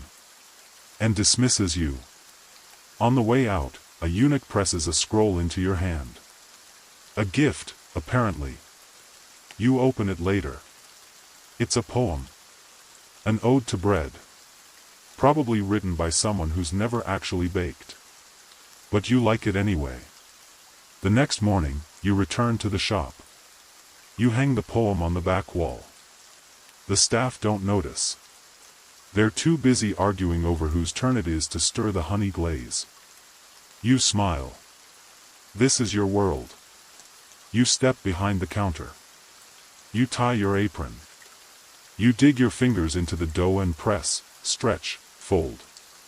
Like always. Because for all the senators and scribes, the parties and poems, this is still where you belong. Flour, heat, patience, repetition. And maybe, just maybe, a little legacy mixed in with the salt at your elbow deep in rye dough when the magistrate's messenger ducks under the bakery awning. He's not here for bread. Not really. He's here because there's been an incident at the forum, and the city needs someone with good judgment and a calm temperament. And for some baffling reason, your name came up. You wipe your hands on your apron and blink. Calm temperament? You once shouted at a date seed for getting stuck in the millstone. Still, you nod. Next thing you know, you're being led to the curia for a small emergency session, just a dozen senators and a few frazzled clerks trying to settle a dispute over grain taxes.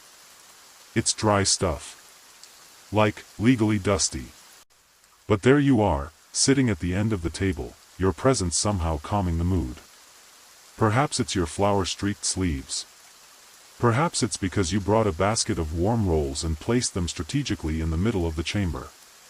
You've learned a secret, you see, no Roman can stay angry while chewing.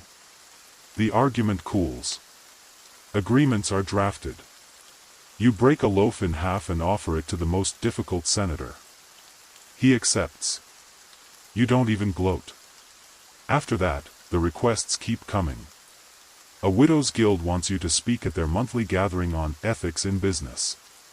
The Temple of Ceres wants a symbolic loaf baked with herbs from the Aventine gardens.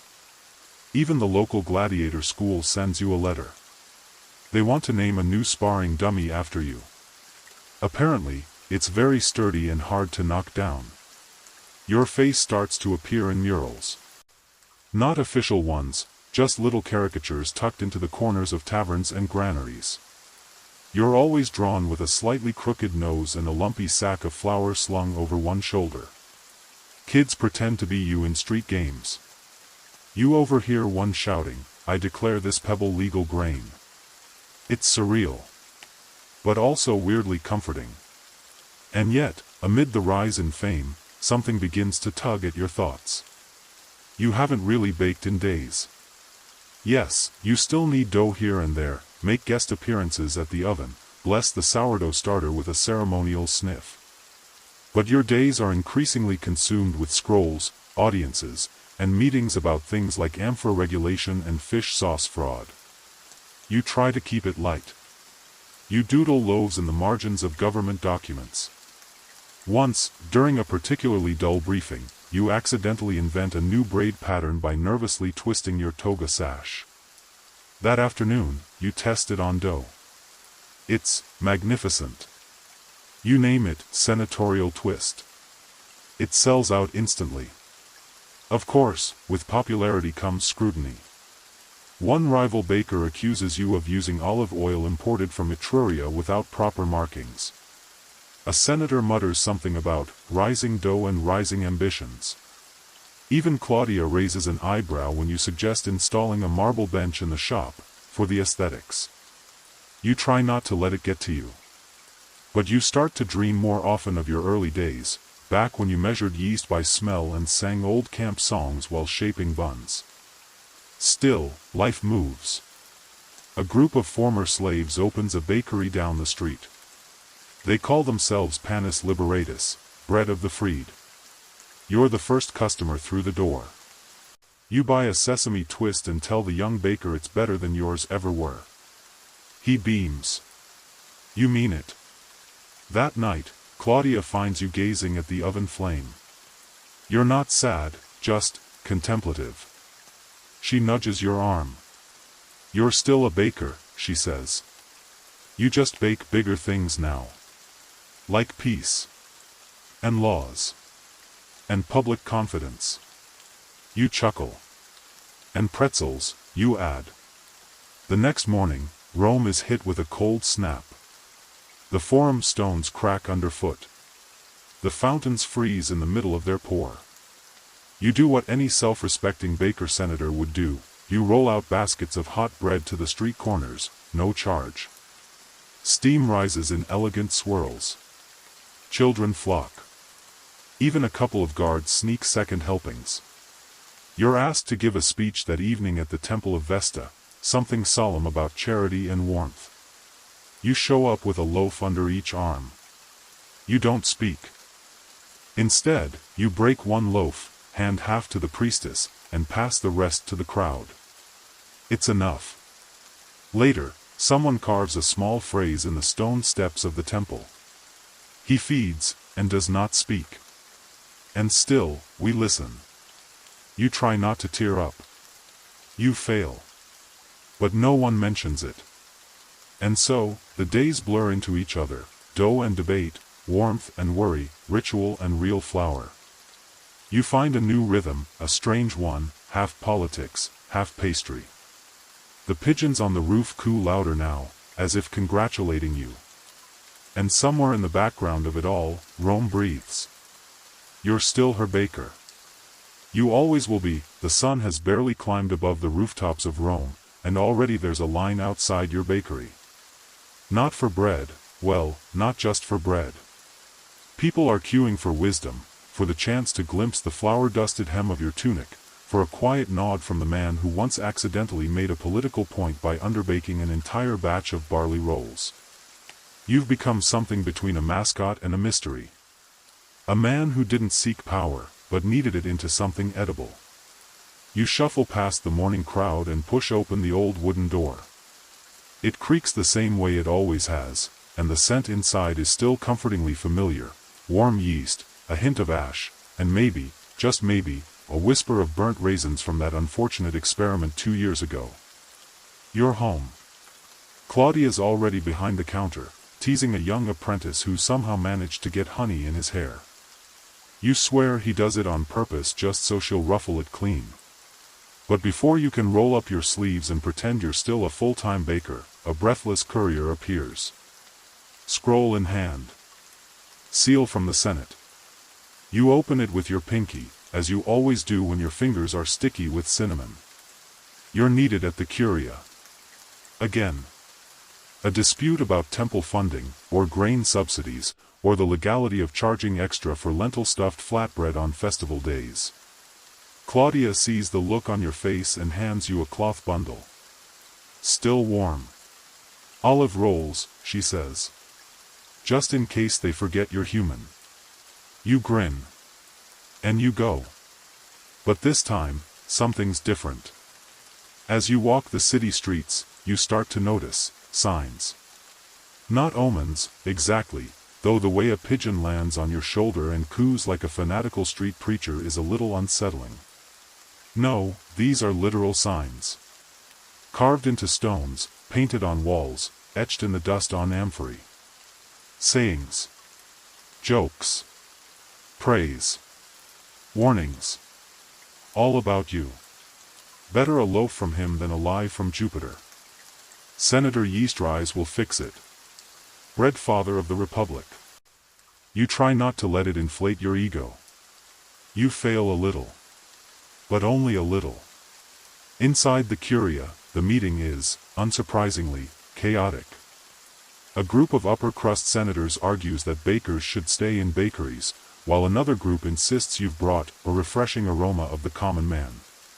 One man, clearly cranky from skipping second breakfast, declares that you should be stripped of your position and returned to whatever wheat hole you came from. You calmly pull a warm olive roll from Claudia's bundle and hand it to him. He accepts it grudgingly, sniffs, and, without breaking eye contact, takes a bite. The chamber goes silent. Then, a nod. And the debate pivots to whether or not street musicians should be taxed for playing lyres during lunch. You handle it all with grace, offering crumbs of insight and full slices of practicality. The people's needs are not abstract to you, they are shaped like breadlines and baked like urgency. After the meeting, one of the older senators stops you in the hall. You know, he says, you've done more with crust and compassion than most of us have with coins and decrees. You chuckle. It's all just fermentation, you say. Things rise when they're given time, warmth, and the chance to breathe. He pats your shoulder and walks away muttering something about metaphors being dangerous. Back at the bakery, there's a surprise waiting. A delegation from the provinces, simple farmers and merchants, have arrived, bearing small tokens, dried fruit, hand-woven cloth, strange spiced cookies from the coast. They've come to say thank you. One woman steps forward and presses something into your hand. It's a ring. Iron, not gold. Engraved with a sheaf of wheat and the words, "From the grain, the greatness."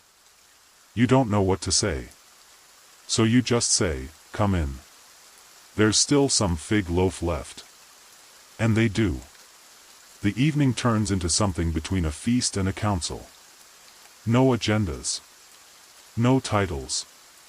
Just people, breaking bread, sharing tales of distant markets, soggy harvests, sneaky mice, and the time someone tried to smuggle a goat into the Senate as an emotional support animal. You laugh until your sides ache. Someone suggests a toast, and everyone lifts whatever they're holding, a cup, a crust, a raisin. To the baker who never stopped feeding us. You raise yours, too. To the people who never stopped being hungry for more than just bread. Later that night, when the candles are low and the shutters creak in the wind, you sit quietly by the oven. The flames flicker soft orange, casting slow shadows on the old stone walls. You think about the journey, how a ruined batch of barley buns led to this strange path. You didn't ask for a seat in the Senate. You didn't crave statues or slogans. You just wanted the city to taste warmth again. And somehow, in the shuffle of crumbs and compromise, you helped Rome remember that the strongest foundations aren't always made of marble. Sometimes, they're made of dough. Morning dew clings to the cobblestones as you step into the forum once more, this time not as an interloper, but as someone the city seems to expect. The pigeon from yesterday is back, perched atop a statue of Mercury, preening itself smugly, as if to say, "Told you so." Rome wakes slowly, with a kind of grumbling affection. Vendors argue over fig prices. A boy chases a runaway goose across the temple steps. A senator in sandals clearly meant for indoor use stumbles out of a bathhouse muttering about unexpected philosophical clarity. You, however, are on your way to something new. An invitation arrived last night, more official than a summons, but far more mysterious. Wax seal. Unfamiliar crest. A name you've never heard, written in a style you'd more expect to see on parchment inside an oracle's shrine. Curiosity wins. When you arrive at the appointed address, a crumbling villa hidden behind an ivy-choked arch, you're greeted not by guards, but by a rotund man who smells like parchment and peaches. He doesn't introduce himself, merely waves you in with a stained hand and offers you a fig. Inside, it becomes clear, this is no ordinary residence. The walls are lined with scrolls. Thousands of them. One corner contains nothing but clay tablets. Another features delicate slates etched with markings from some distant desert culture. "Welcome to the Bureau of Civic Memory," the man finally says, mouth full of figure. "We're the people who remember the people who remember."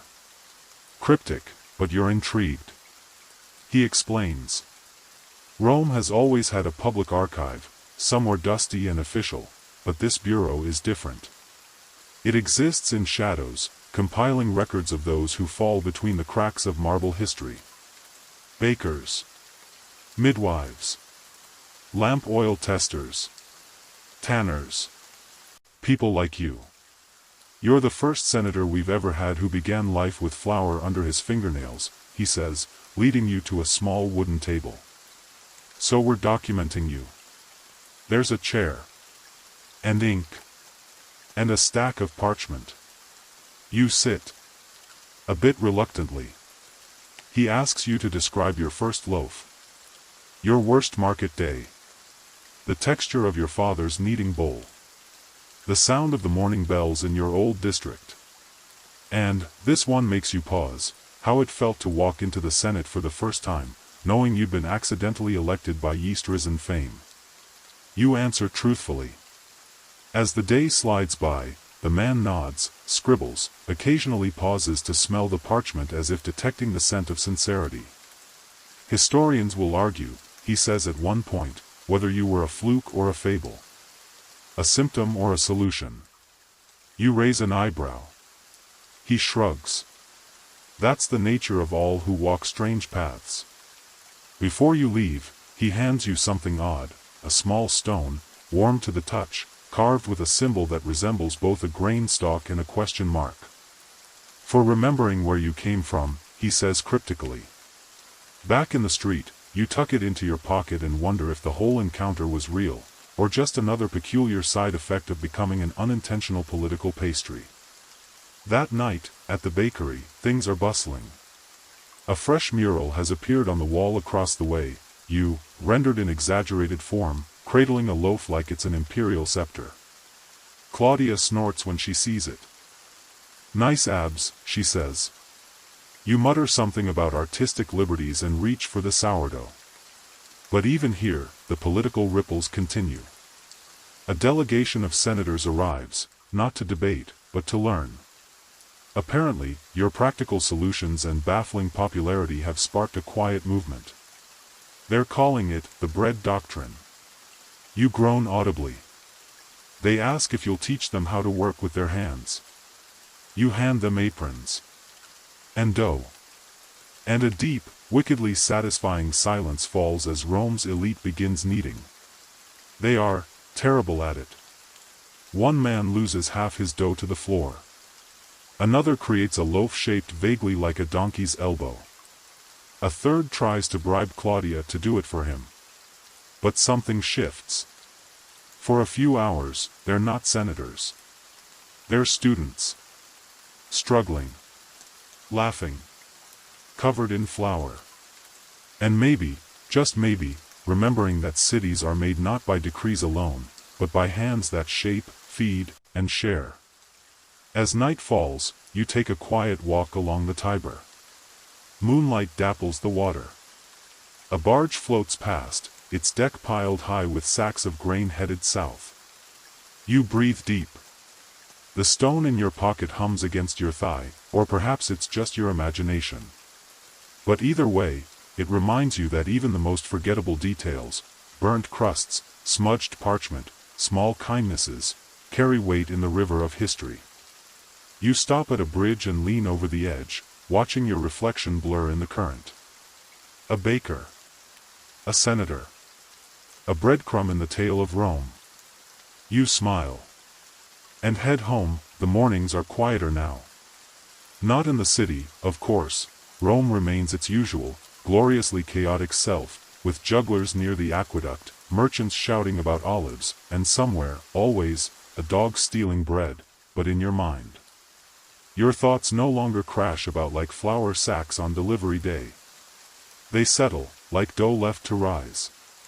You wake with fewer anxieties. The bakery runs itself more or less, with Claudia's scathing sarcasm serving as a natural deterrent to laziness. The Senate, meanwhile, is still strange, but strangely bearable. Today, you're expected at a special tribunal. Not for judgment, thankfully, but to advise on a case involving grain fraud. A merchant in Ostia has been selling inferior barley mixed with sawdust, then blaming moles for the wooden undertones. You walk into the curia, sandals trailing bits of wheat chaff. The marble still makes your shoulders tense. It echoes too much, smells too clean. But senators nod respectfully now. Some even smile. One greets you with, "Ah, the praetor of pastries." You almost forgive him. The tribunal begins with great pomp. Scrolls unrolled. Witnesses ushered in. The accused, a man with the eyes of a hawk and the hands of a man who's never touched a shovel, protests in long, flowery Latin. But you know better.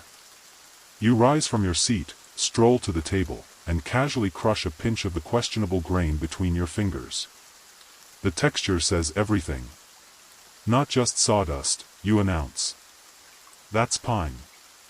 A gasp. Then silence. The judges deliberate. They don't even ask you to sit back down before announcing the verdict, guilty. The fraudster collapses theatrically, claiming he's been framed by jealous squirrels. You lean on the table and ask if he'd like a real loaf before sentencing. The courtroom laughs, then applauds. It's a ridiculous, theatrical, deeply Roman moment. And it cements your role. From then on, you're consulted on matters large and small, bread regulations, pork tariffs, even an odd debate on whether sesame seeds counted as a luxury good. They don't. But one senator insists otherwise, citing their delicate emotional impact. You attend meetings wearing your old apron beneath your toga. It becomes a statement, one the people love. Murals multiply. Someone starts selling statuettes of you holding a rolling pin. A street poet writes an ode to your sourdough starter. And yet, you're still you. Still cleaning out the brick oven every Saturday. Still arguing with Claudia over whether honey belongs in rye loaves. Still startled by how many senators use olive oil as cologne. But fame is a strange yeast, it makes things rise, yes, but also adds pressure. You begin to sense expectations lurking behind every compliment. At the baths, strangers ask you to bless their children's lunchboxes. At temple, a priest jokingly offers you a spot on the pantheon of small deities. You smile. Politely.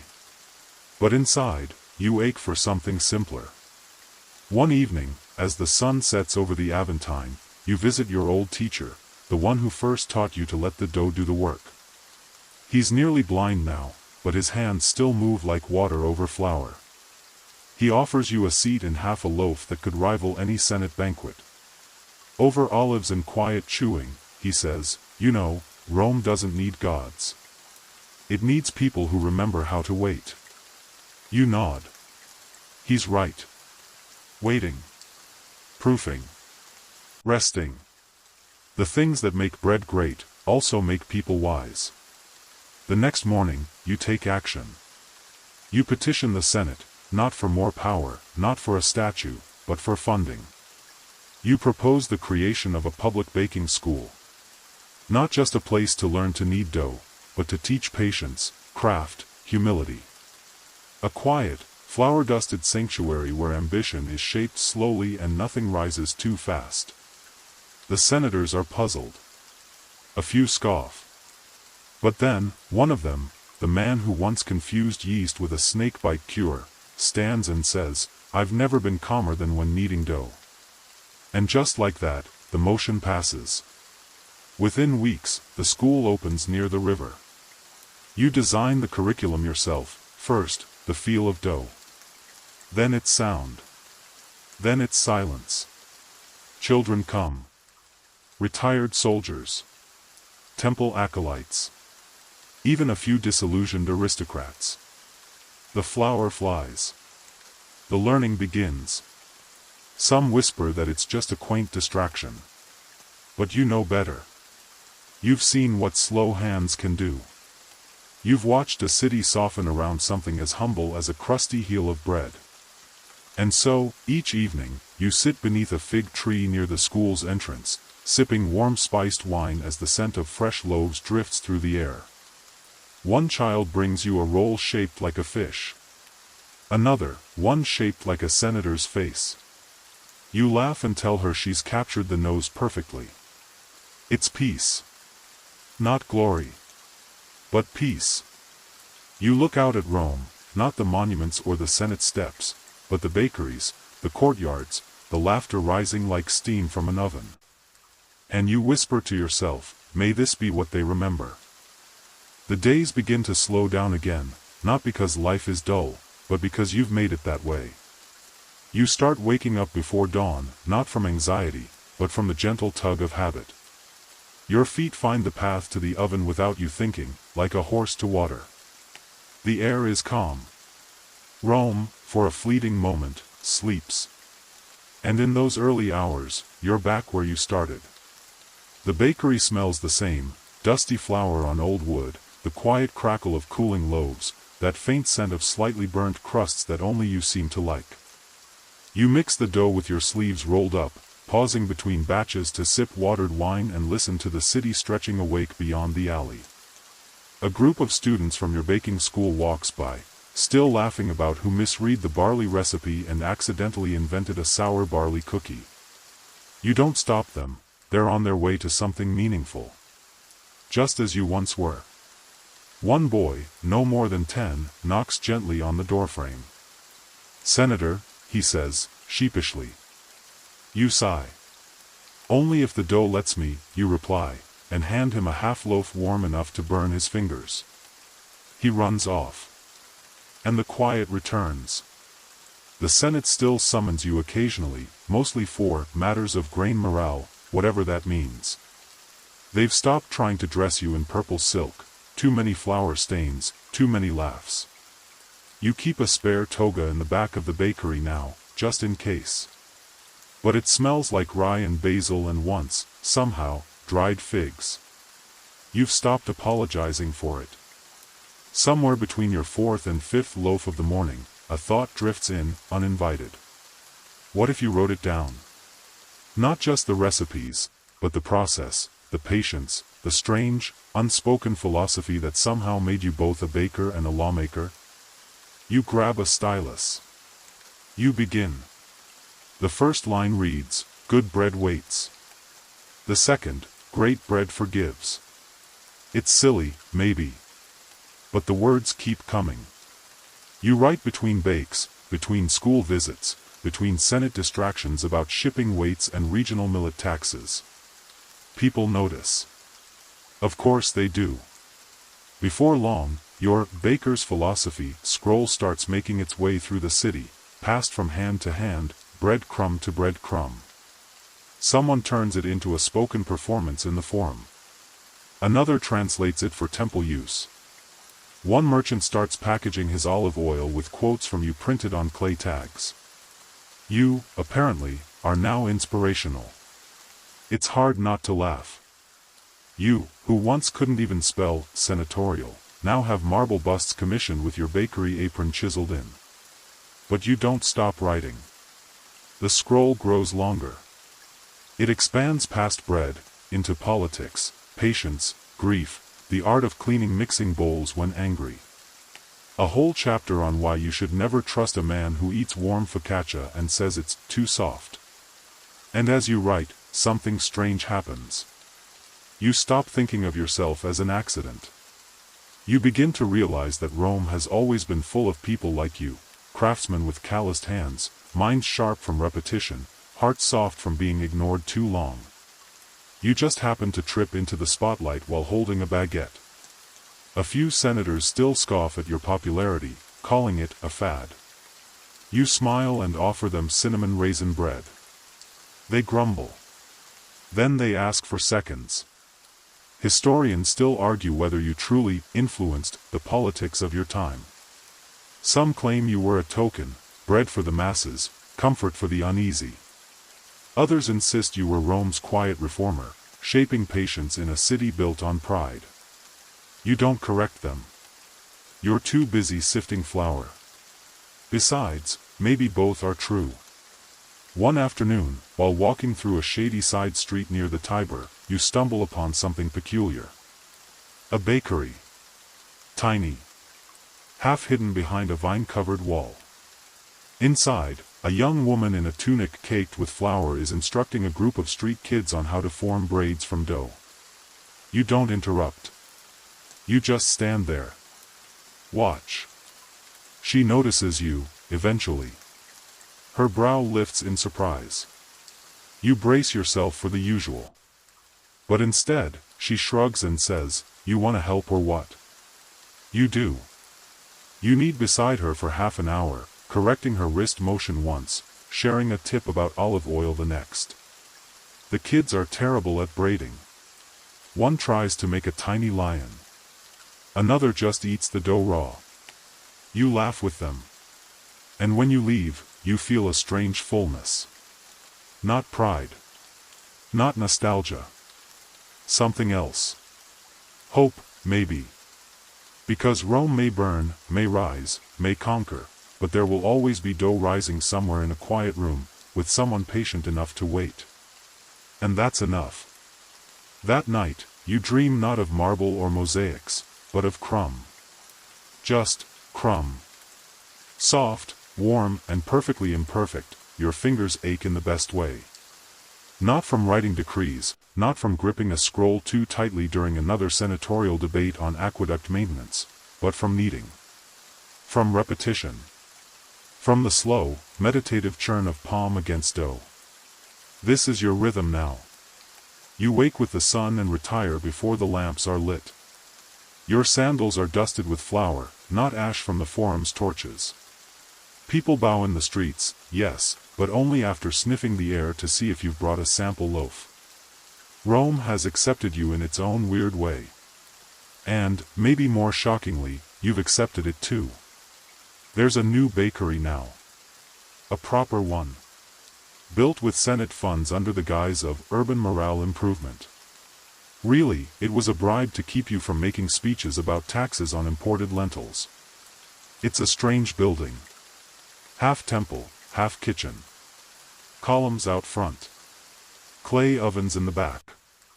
Statues of Minerva flanking a sign that reads, "Bread first, words later." You're not sure who came up with the slogan, but you approve.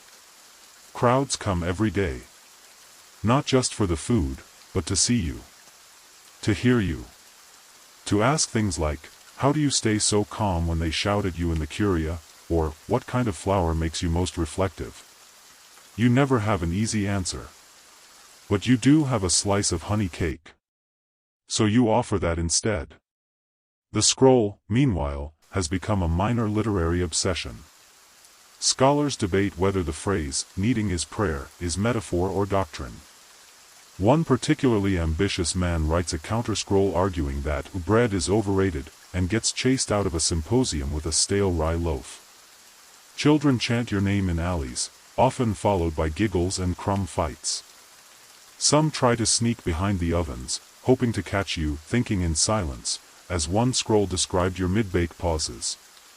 They're usually disappointed to find you scratching your back with a wooden spoon. And yet, the myth grows. Historians still argue whether you deliberately cultivated your image. One school says you played the long game, turning every yeast bubble into philosophy. Another insists you were simply tired, and people mistook exhaustion for wisdom.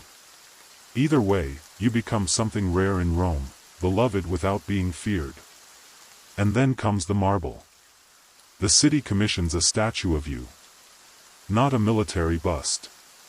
Not a toga-clad orator with an accusatory finger.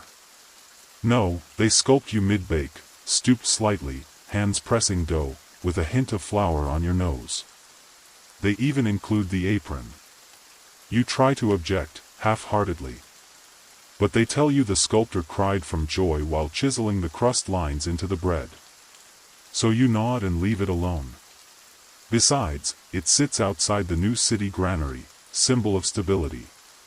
You couldn't ask for a better place. Meanwhile, your Senate role continues, though you speak less now. Not out of disinterest, but because others have begun to mimic your calm. Long-winded orators pause to sip water. Heated debates stop mid-sentence when someone mutters, "What would the baker say?" Once, in a budget meeting, a rival senator tries to bait you into an argument over grain tariffs. You smile, open your satchel, and pull out a still-warm sourdough. He tears off a piece. Says nothing. Nods. That was the whole conversation. You're still a baker, but also a mirror. A reminder that politics doesn't always have to be vinegar and fire. Sometimes, it's honey and patience. Your favorite hour of the day becomes just after sunset. When the ovens are cooling, and the last customer has gone, and you're left alone with the smell of caraway and the soft crackling of settling crusts. You sit on the steps outside the bakery, legs stretched, back crooked, a bowl of olives balanced on your lap. And you just exist. Not planning. Not fixing. Not worrying about taxes or social class or whether someone might turn your face into a coin. Just breathing. Just listening. Sometimes a stranger walks by and recognizes you. They don't always speak. But there's a look, half respect, half awe, mostly gratitude. You nod. Offer a slice. Then one night, a courier arrives. A sealed message, written in crimson ink. You're invited to speak at the emperor's private gathering. Not as a senator. Not even as a baker. But as a philosopher. Apparently, the scroll has reached imperial eyes. You sigh. You rub your temples. You mutter something unkind about fame being a yeast infection. But you agree. And you begin preparing, not with words, but with bread. You bring 3 loaves. One ancient Etruscan recipe. One sweet Apulian fig round. And one that's just a little bit burnt, because that's how you like it. When you arrive, the emperor doesn't even look at the scroll. He bites into the fig round, closes his eyes, and whispers, "This is better than conquest." You leave before dessert. Because fame is nice. But crumb is better. You wake up the next morning with the weight of imperial praise sitting awkwardly beside your mortar and pestle. The emperor liked your fig bread more than conquest. That should be flattering, maybe even life-changing. But you're not entirely sure how to process that. Is that a compliment? A warning? An invitation to bake in the palace kitchen for eternity? You settle on, mildly alarming. You shake it off, brush the stray flour off your sandals, and make your way to the bakery. The smell of roasted grain, fennel seeds, and overproofed dough rises to meet you like an old friend. But something's shifted. People have started calling you the philosopher of the oven. You suspect it began as a joke, something scribbled in graffiti on the side of a bathhouse wall. But now it's on murals, in poems, even in a schoolbook for children learning Latin verbs. Your face is next to the conjugation of to rise. And now, dignitaries are arriving from other cities.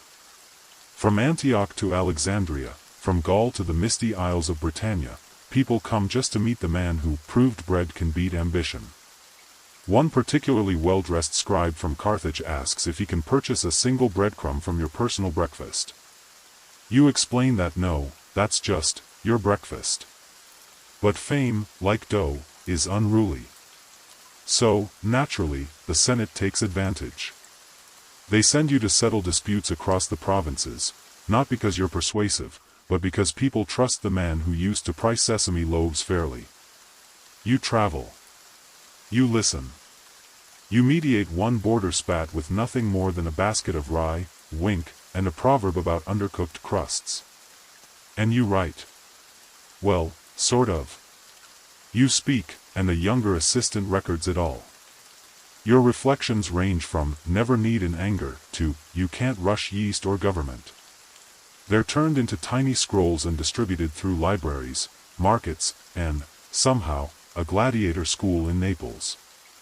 Historians still argue whether you intended this to be serious philosophy or if you were just hungry and poetic. But schoolchildren in Hispania memorize your sayings. Soldiers in Egypt send for your Guide to Inner Fermentation. And once, bizarrely, a merchant sends you a golden spatula engraved with your face and the words, "Rise gently." You keep it, of course. But you use it only to swat flies. There's a moment, though, a quiet one, when the whole ridiculous thing almost gets to you. You're invited to a council in Ravenna. It's meant to be a strategy session, something to do with road taxes or foreign wool imports. You sit at a marble table surrounded by silver-tongued advisors, and someone asks, "What's your opinion on the Illyrian grain tithes?" And you realize, you don't know anymore. Not really. You've been gone from the ovens too long. Your hands, once crust-calloused, have gone smooth. Your nose no longer instinctively twitches at overproofed air. You excuse yourself. You go home. You spend the next 5 days in silence, making a single batch of walnut bread. slowly, respectfully. With music humming faintly in the courtyard and your dog, yes, you have a dog now, his name is Booger, snoring at your feet. You bake. You taste. And you remember. This is what you were made for, not the Senate, not the palace. Not titles. Not myth. You're a baker. Everything else is garnish. So, you send a scroll. A very short one. Just a few lines.